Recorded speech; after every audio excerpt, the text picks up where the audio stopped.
You're at the Coaching Inn, 3D Coaching's virtual pub, where we enjoy conversations with people who are engaged in the world of coaching.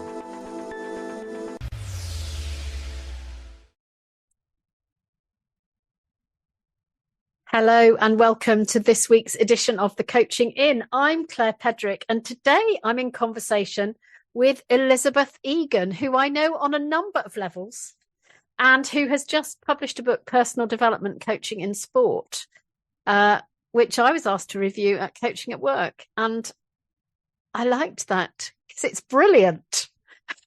Elizabeth, welcome to the Coaching Inn. Thank you, Claire. Thanks for your kind words about the book. And delighted to be here this evening.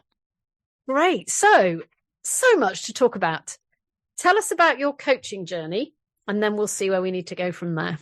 Right. Where to start? Let's start with a PhD. So straight off the back of doing an undergraduate degree in sports science, I went and did a PhD in exercise physiology, because I thought I wanted to be a physiologist, and I thought I wanted to go into lecturing or research. And partway through the PhD, I realized, no, I want to work with athletes. I want to work with human beings.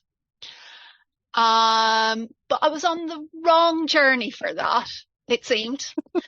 And post-PhD, there was so many job applications. So many job applications. And for a very long time, I wasn't even getting interviews. And I had 3 interviews in 1 week. And one of them was to manage a sports scholarship program at the University of Birmingham. And that's the job I got of the 3. It was the one I most wanted.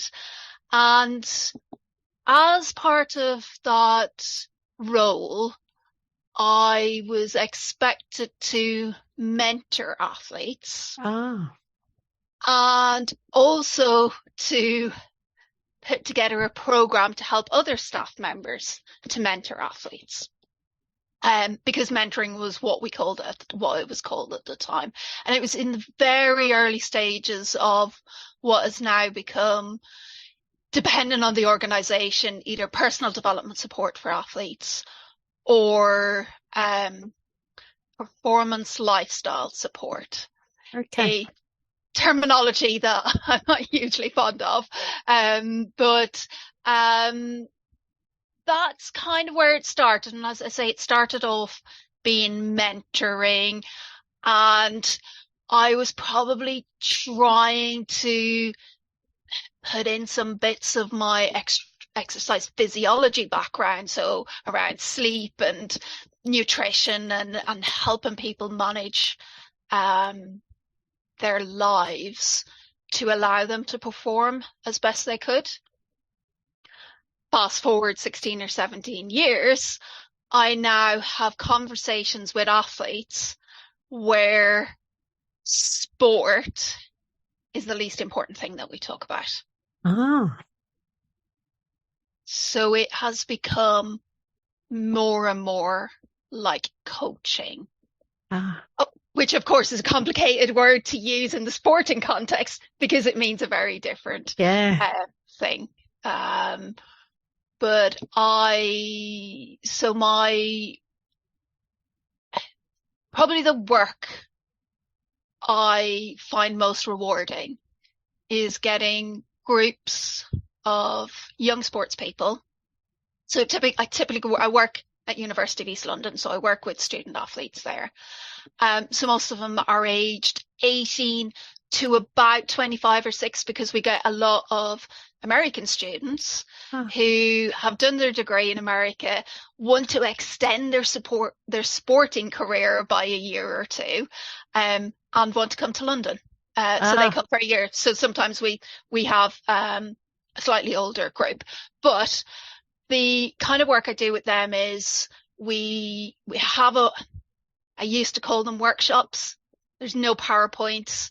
I usually don't have an agenda. I'll have a topic in mind, and I'll have the first activity or the first question I'm going to ask them, and then we see where it goes from there. But I love how they start to talk below the surface level. So not the thing they normally talk about, and the safety or the bravery within the group grows and grows as each person gets their turn. And I just love when I hear comments or see reactions that kind of go, oh, it's really nice to have a conversation at this level, or wow, I'm not the only one, which is something that comes up a lot. And like sometimes I say I couldn't care less how good they are at sport. They're there because they're performance athletes, but actually there's so much more than that. Some of them are there to get degrees. Some of them are about to retire from sport. Some of them have a lot of other things going on in their lives, and it's nice to give them an opportunity to talk about that. So you're describing an unfolding vulnerability and courage as you go around the group. Interesting. There are so many ways we could go. And I'm the interviewer, so I guess I get to choose. I could say, where do you think we should go? I'd like to go, if it's okay. So you've moved from the sports coaching definition of coaching through to a different definition of coaching. Tell us a bit about that journey. I think there's been a lot of parking my ego. And I know you speak about helpfulness and usefulness. I think my confidence has grown in that just providing that space is enough, then just providing that space is enough. I've realized I don't need to be an expert on everything that they're going through, because that was the first thing, that when I started out, I had very little training. I was great at having conversations with people, but then something would come up that they were struggling with, and my first reaction was, I don't know about that. Whereas now my first reaction is, I don't know about that. Let's get stuck in. And I remember the first time someone coming to a session and saying, I'm having some trouble with my boyfriend. I'd like to talk about that. I suddenly going, okay. And now they come and they're like, oh, this is a bit awkward and I'm not sure it's something that you'd like that we can talk about, but I'm having trouble with my boyfriend or girlfriend or whatever it might be. And my response, inside and outside, is very, very different. And there's something in there as well around really realizing and reminding myself that they are capable human beings.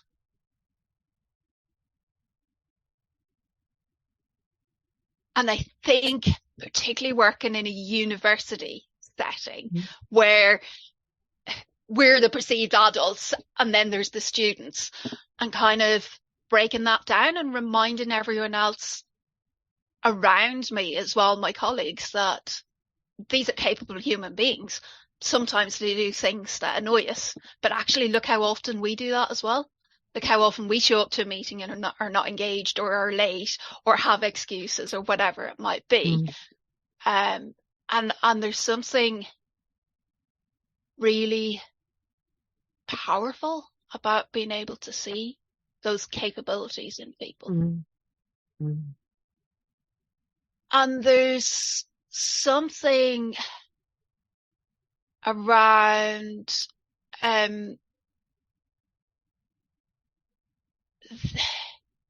I've completely forgot what I was going to say. Sorry, Claire. That's because you're so good at not knowing. Yeah. What's really interesting? Go on. Do you remember? I was just going to say I was trying to bluff that by dragging out it's like, no, it's not coming back. So you're talking about the way the inside response in you has really impacted how you respond on the outside. Yeah. What happened before it changed on the inside? We had nice conversations that didn't mean a huge amount. Ah. Wow. That's very honest. And I've remembered what I was going to say because it relates. I remember like some of the first people I worked with. Partially we had a lot in common in that we did similar sports, similar events within the same sport, got on well with them, had nice conversations. But I can't think, other than those nice conversations, I can't think of a single thing that we did together that was useful for them. Wow. So what's been the impact of introducing the facilitating someone else to think version of coaching into the professional sports world? It's funny because, as you know, I run a forum for other practitioners. You do? Because I didn't know what I was doing when I started out, and there wasn't a huge, well, it's part of the reason I wrote the book. There isn't a book there, a manual, but where can I find more information, or what courses can I do that will be helpful? And I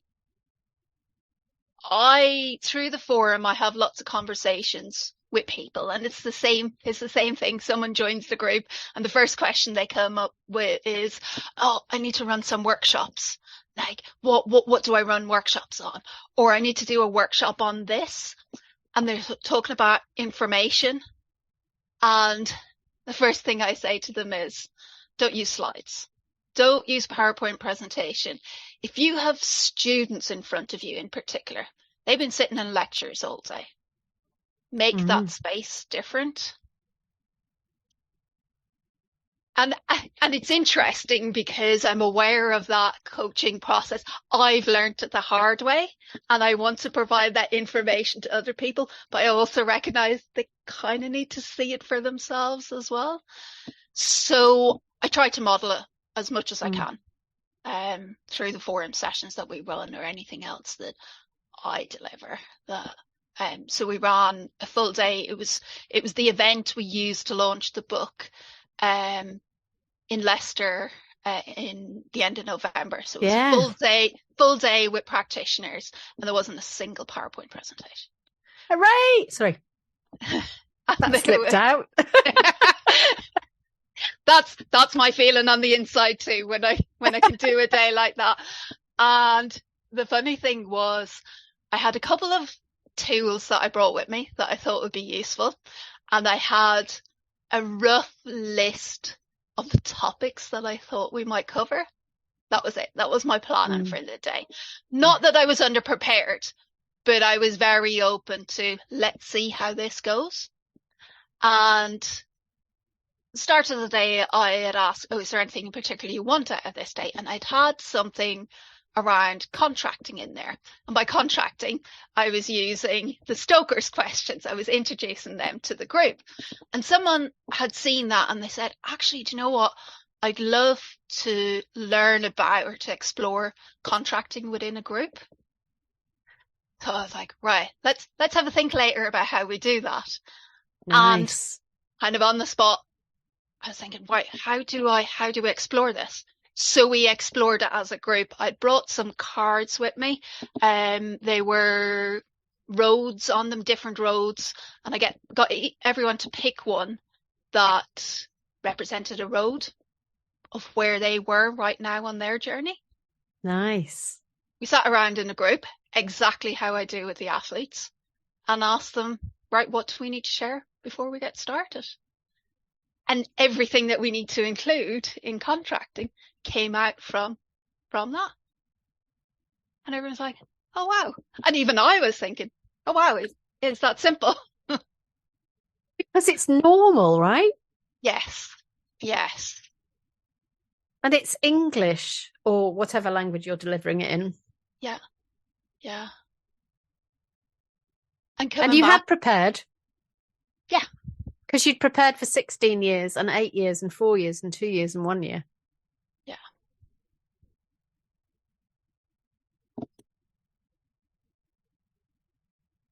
And a lot of that preparation is around preparing to go with the flow and see what emerges.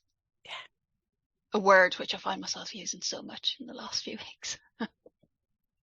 And so much of this as you talk is about the confidence of not knowing and the confidence of not being in control and the confidence of not directing it.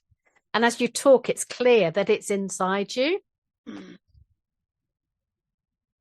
I didn't realize till I'm talking now how much that is. Yeah. So you've written this amazing book with Rob Clift and Carly Jones about personal development coaching in sport, which, lovely listeners, is, well, you tell us, Elizabeth, what you think it is, because I think it's extraordinary. I'll tell you a little bit about the journey first. So I've mentioned before about starting on this journey myself and not knowing where to find anything. And Carly was actually one of the students at UEL. And then she left and then she explored, I think I'd like to get into this role. And she came back to me and she said, I've done the course. Where do I find more information? And I was like, the exact same question I had. So Carly actually works as well in, she's a paramedic in primary care. And she's very much being, I don't know this, or this is something I'd like to know. So she's almost been the novice and really brought a huge depth to the book because of that. So the book in my head was always going to be 1 page per topic. And the purpose. Genius. The fun I had with layout to make sure it was exactly a page. But I wanted it to be so that people could pick it up, open it on a page, read the page, know from reading that page whether that was something they wanted to find out more about,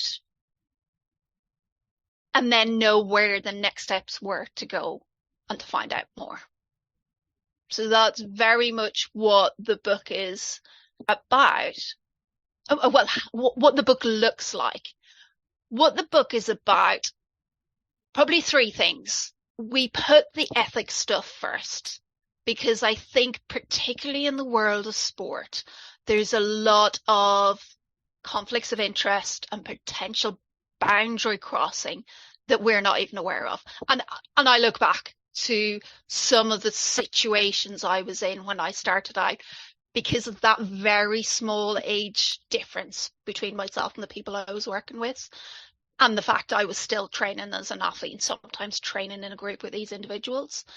And also the one that decided whether they were on scholarship the next year or not. Which is a very, very common thing in this sort of role. The second bit, the second section is around some of those psychological underpinnings and different psychological approaches that may be relevant, along with some of the basic coaching skills.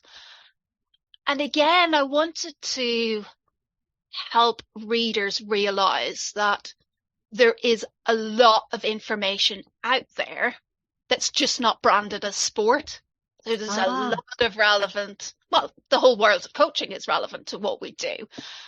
We just don't sometimes realize that. And I think the tendency is to look at sports psychology as our closest similar role, but it's not. And there's a little bit of an issue with looking at sports psychology as our closest partner, because from the athlete's perspective, they can be seen so similar. And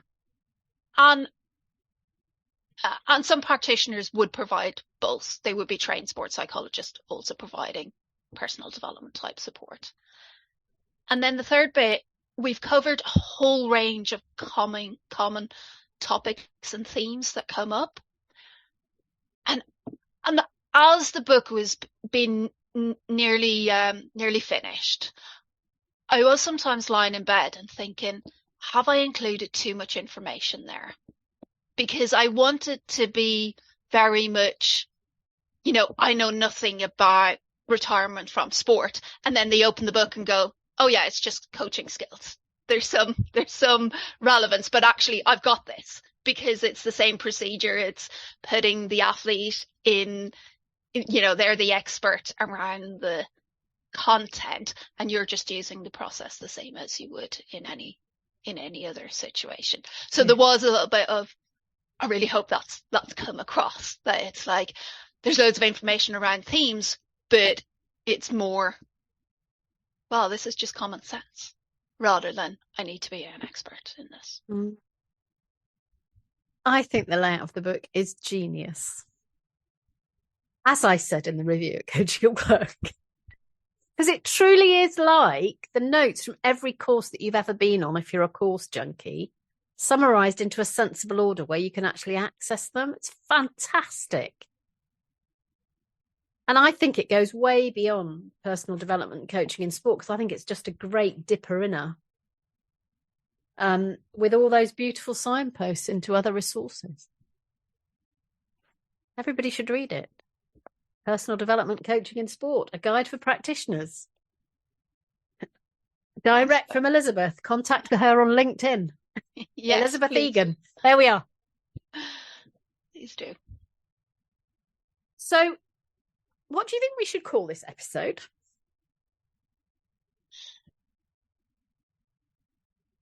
Wow.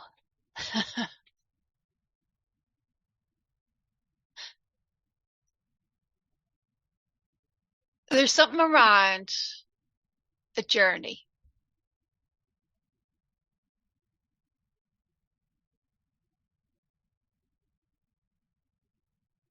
I don't know what around a journey, but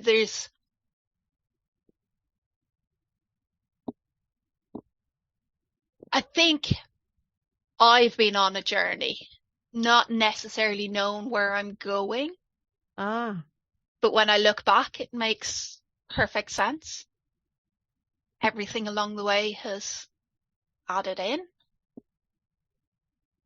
And often that's something that the people I work with are also experiencing. Interesting.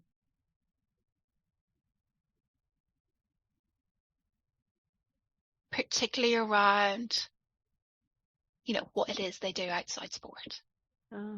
What they'll do next. So what's your dream for your work? I'm going to steal one of your words, Claire. My dream for my work. I guess I want to expand. I really love working with 18 to 26, 27-year-olds. The fact they do sport is just happens to be. So I would love to do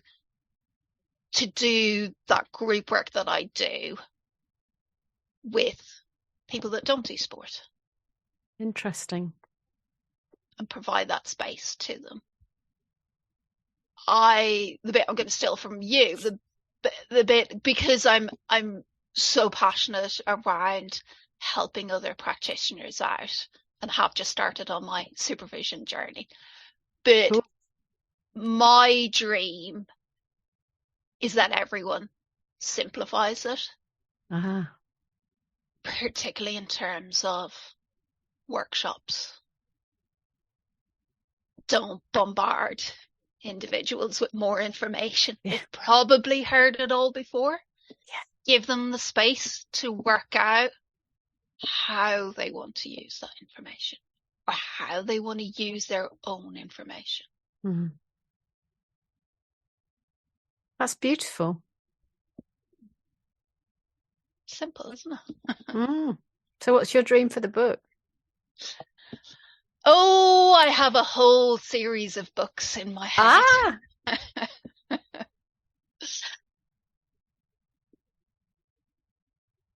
It's not my first book. I know, because I've stalked you on Amazon. Yeah, it's a very different from my first book, a very different process. It's funny, my brother asked me, so which book are you prouder of? And I said, I can't decide. That's like choosing between children. I can't do that. I get that. I so get that. Yes. And I'm proud of them for very different reasons. My first book was about altitude training venues. Yeah. And I quit my job, went traveling, did the research for that. There was a lot of bravery involved in that. I ran out of money. I had to take a job. It was my first job at University of East London, a full-time job in London. Which wasn't what I wanted, but I had to do it so that I had enough money to finish the travels for the book. Spent every single day of annual leave abroad, including going straight from the office to Heathrow to get on a flight and flying back on Monday, Sunday night, Monday morning to go back. And it was, I don't want to say a vanity project, but it was almost this thing that I dreamed of since I was 6 or 7. I wanted to write a book, and that was that. And I think it's a very good book. It's definitely the book I would have liked to have bought 20 years ago. Financially, I'll never make the money back that I spent on it, but it doesn't matter. No. Whereas this book, I think it's my area of expertise. It's something that can lead to other things. And I think it's something that's useful for a lot more people. I think so. And yeah, and as well, writing it with Rob and Carly as well is a very different experience from writing a book on my own, both in terms of it's been really good to have 2 co-authors helping me along. So even times when I was really busy and wasn't doing anything on the book, they were doing bits, so the project was moving forward. Yeah.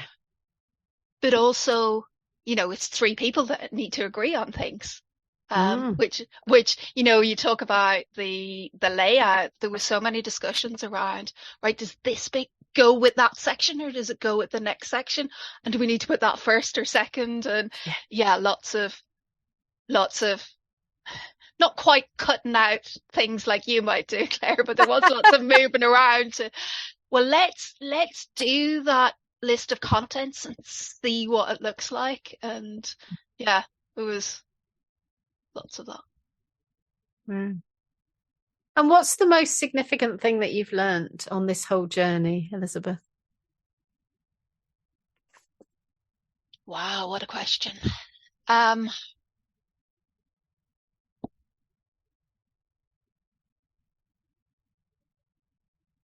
It's probably around, this isn't just sport. In terms of the people that I work with, that the sport is not the most significant thing, that they're a person first, and it's all the things that make up a person. But also, and so my brother did a lot of the proofreading for me, and he was reading it and he said, you do realise that this isn't just about sport, that this would be relevant to anyone. And he works in finance and computing and stuff that I know nothing about, but he could see that, just cross off the word sport and it's relevant to other people. And so it's those 2 elements of it isn't just sport. Sport is what got me interested in this to begin with. But actually it's humans that have kept me in it and kept me excited by it. Wow. And behind every sports person, there's a human being. Oh, absolutely, yeah. And I think we, as the people around them, are at such a risk of not seeing that, of seeing them as the athlete first. Interesting. And that gets so compounded then over their lifespan. And it's never been so brought home to me than having an individual in front of me sharing in that group situation, saying, do you know what? Since I've been 13 years of age and already 6'2", all everyone else has seen is a basketball player. And I kind of take a step back because I know from the research around struggles around retirement that loss of identity is what people struggle with. But actually hearing it from an athlete themselves, that hasn't all come from them, but they noticed it from the people around them, is, wow, we've got more to do on this. In our everyday interactions. Yeah. So this is about humanizing sport. Absolutely. So if people want to talk more, Elizabeth, how do they get in touch with you? I'm on LinkedIn. There is a few Elizabeth Egans. I should have checked this, shouldn't I? I'll put it in the show notes. Perfect. LinkedIn is probably the easiest place to contact me. Or my nice shiny new website is called somuchmore.ie. What a beautiful website name. I'm liking that. So, Elizabeth Egan, thank you so much for coming to the Coaching In. And all of the information is in the show notes if anyone wants to be in contact. Brilliant. Thanks, Claire, so much for having me. It's been a joy. My first podcast. Yeah, welcome. And thank you, everyone, for listening. And if you liked it, do share it with other people, because that helps everybody. That helps Elizabeth and it helps me. So thank you for listening. Bye-bye, everyone.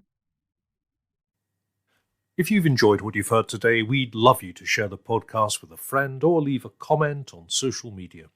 And if you'd like to become a regular at the Coaching In, you can subscribe on Podbean and all major podcast channels. We look forward to welcoming you next time. You've been listening to The Coaching In, 3D Coaching's virtual pub. For more information, check out 3dcoaching.com.